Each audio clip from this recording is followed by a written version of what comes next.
बहू, डिलीवरी के लिए अपनी बहन को बुला लो। मेघा तो नहीं आ पाएगी और मुझसे अकेले होगा नहीं। आखिर मेघा भी ससुराल वाली है। उसके ससुराल वाले भेजे तो भेजे, नहीं भेजे तो नहीं भेजें। शोभा जी अपनी बहू नमिता से बोली। पर मम्मी जी, अगले महीने तो उसकी परीक्षा है। वो परीक्षा की तैयारी करेगी या मेरी सेवा करेगी? नमिता ने कहा। अब बहू तू खुद देख ले, मुझसे तो होगा नहीं। या फिर तू अपने मायके चली जा। मम्मी जी, मायके में कौन करेगा?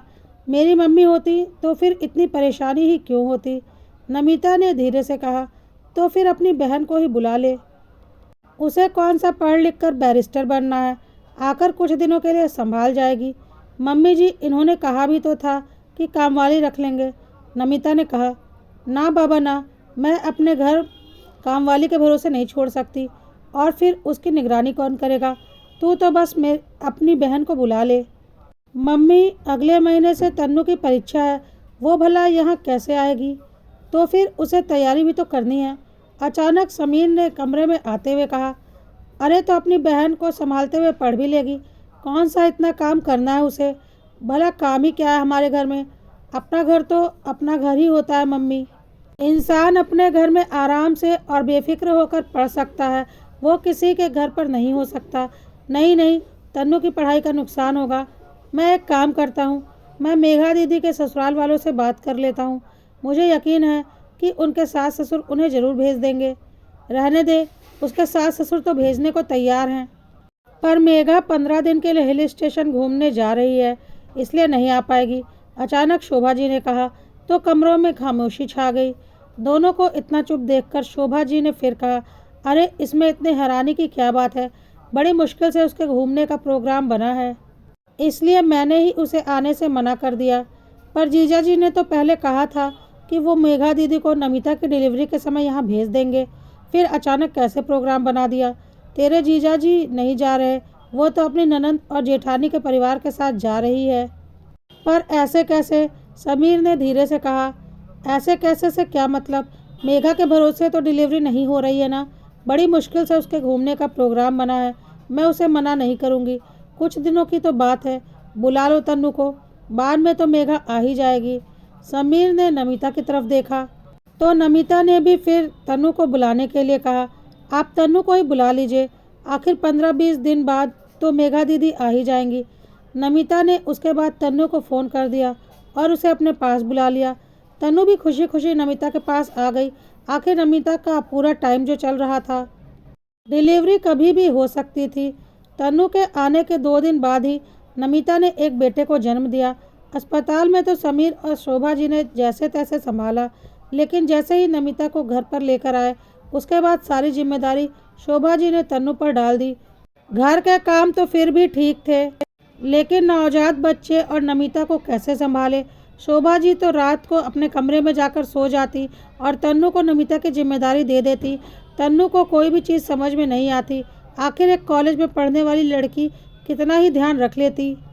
जैसे नमिता कहती थी वैसा वो कर देती थी। समीर ने 2 दिन से यह सब कुछ देखा।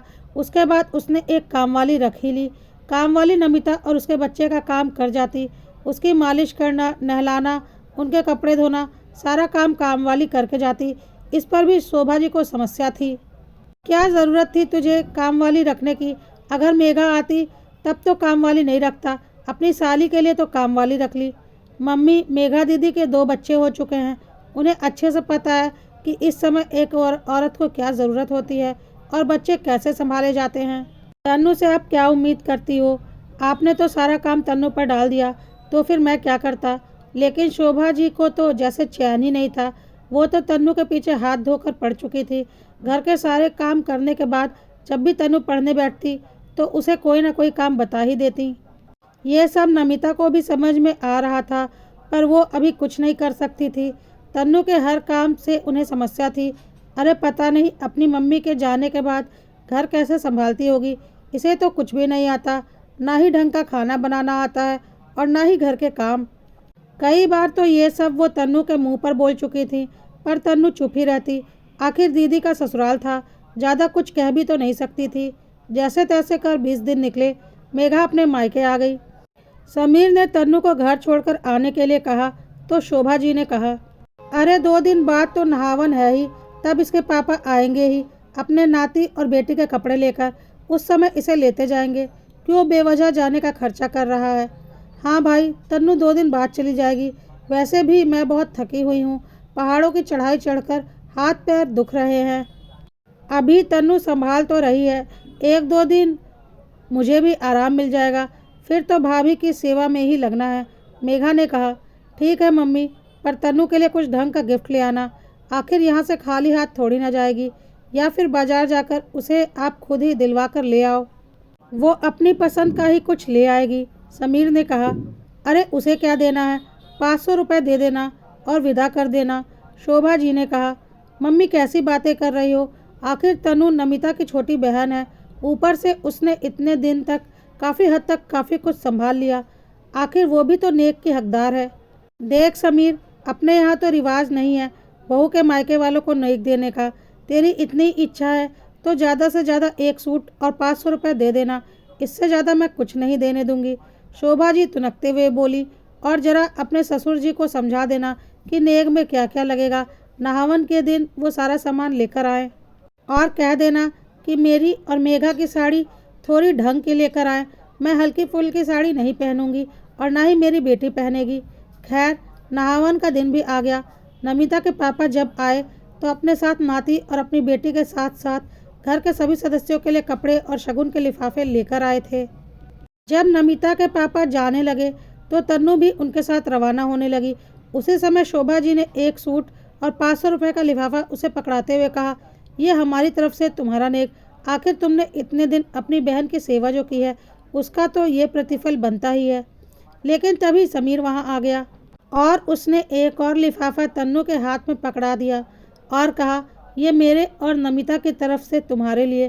तुम्हें जो खरीदना है अपनी पसंद का खरीद लेना। यह देखकर शोभा जी गुस्सा हो गई, लेकिन उस समय उन्होंने कुछ भी नहीं कहा। तन्नू अपने पापा के साथ रवाना हो गई।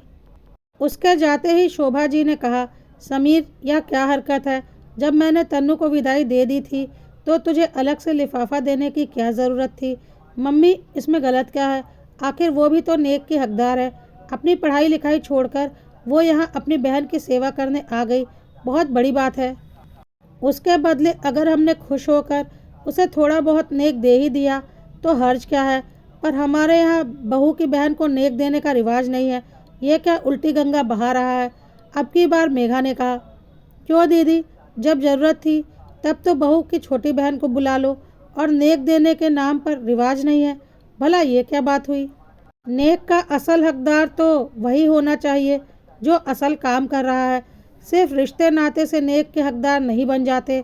उस समय मायके वालों से तो नेक लेने के लिए आप लोग तैयार हो गए, लेकिन जब काम की बात थी तो पीछे हट गए। मम्मी, दीदी की डिलीवरी के समय तो आपने भाग भाग कर काम किया था, फिर बहू की डिलीवरी के समय क्या हो गया। बुरा मत मानना मम्मी, लेकिन अभी जो व्यवहार आप बहू के साथ करोगी वही उसे ज़िंदगी भर याद रहने वाला है, क्योंकि अपने डिलीवरी के समय को कोई औरत नहीं भूलती। समीर ने कहा तो शोभा जी आगे कुछ नहीं कह पाई। आखिर बोल भी क्या सकती थी। समीर गलत तो नहीं कह रहा था, इसलिए अपने आप ही सब चुप हो गए।